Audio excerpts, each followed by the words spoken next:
आवाज जनतेचा। विधानसभेच्या निवडणुकीचा निकाल 23 नोव्हेंबर रोजी संपूर्ण महाराष्ट्र राज्यात लागलेला आहे। या निवडणुकीमध्ये संपूर्ण राज्यात महायुतीचे जोरदार मुसंडी मारत सर्वोत्तम जागा प्राप्त केलेल्या आहेत।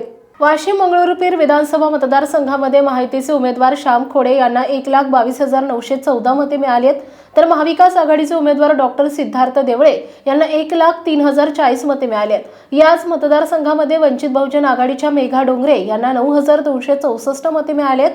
या ठिकाणी भाजपचे श्याम खोडे हे विजयी झाले, तर कारंजा मानोरा मतदारसंघामध्ये सईताई डहाके यांना 84,849 मते मिळाले।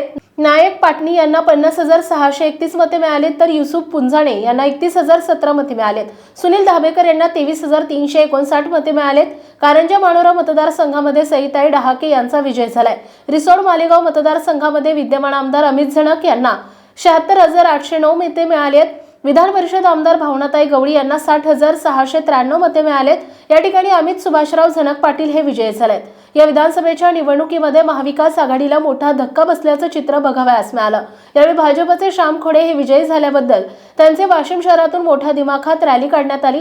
यावेळी त्यांच्या समवेत महायुतीतील सर्व घटक पक्षाचे पदाधिकारी आणि कार्यकर्ते, भाजपच्या महिला मोर्चा कार्यकारिणी सदस्य यांच्यासह अनेक जण मोठ्या संख्येने उपस्थित होते।